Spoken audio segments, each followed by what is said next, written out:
Let's complete example number 3. I'm not going to do number 4, but if you want to try it, I provided the answer here for you. I think we've done enough ice table ones so that we can avoid that one, but if you want the extra practice, there you go. Number 3 is just a slightly different take on the questions we've looked at so far. Everything that we've done in examples 1 and 2 has used initial concentrations and then one piece of equilibrium info. If we had all equilibrium info, like if you recall from your chapter 15 lab, the ice table wasn't really necessary. All right, you could go straight to the equilibrium expression, which is something we'll be able to do here. So, we have in this question a generic weak acid that has a Ka value of 2.1 to the negative 5 and a pH of 2.87, and we want to find the equilibrium concentration. So we have a whole bunch of stuff about equilibrium here.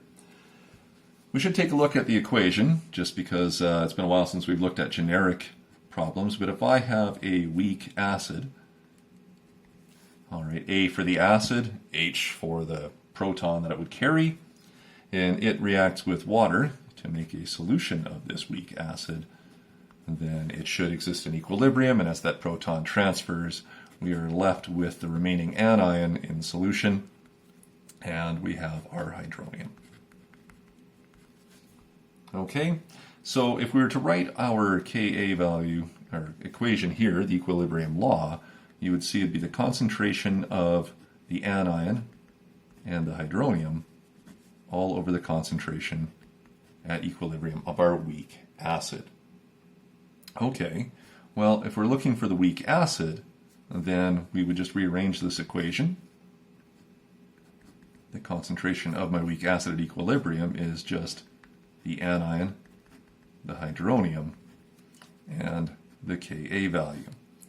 Now, if you think about what was given in the question, it did tell us the Ka value. Great.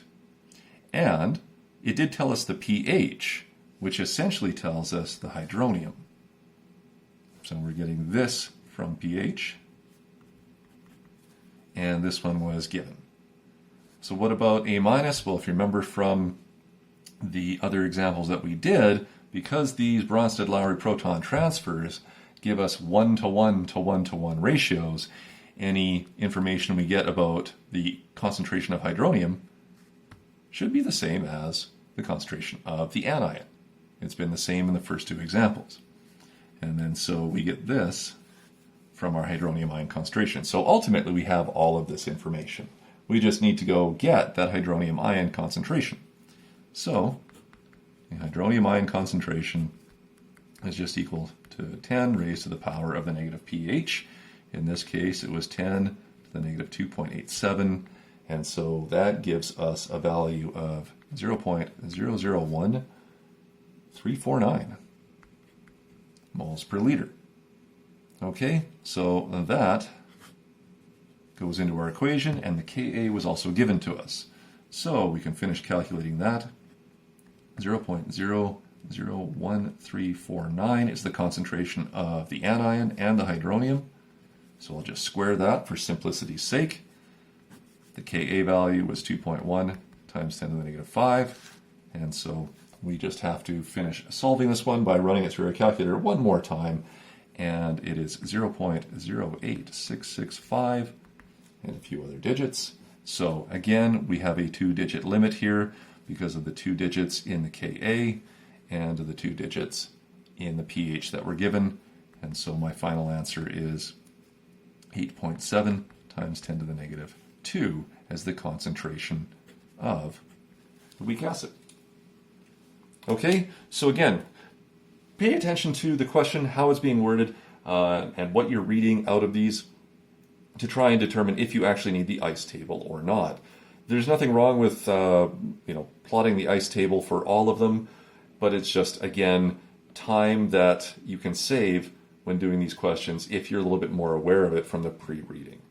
Okay, but there's a couple of variants that we have on solving these things when pH or hydronium ion concentration is given directly to us. Those are the quote-unquote easier of these solutions because you're able to complete the ice table and there's no adjustments to math or having to use the quadratic formula to get these. All right, ones where we do have to calculate pH and the hydronium ion concentrations is going to take a little bit more involved math because we won't be able to complete the ice table directly, and therefore we have to make some assumptions again. Okay, so in the next video we'll take a look at some more of those examples, and we'll look at 2 or 3 examples of how to do the ones with a little bit of a math cheat that will involve. Okay, see you in lesson number 4.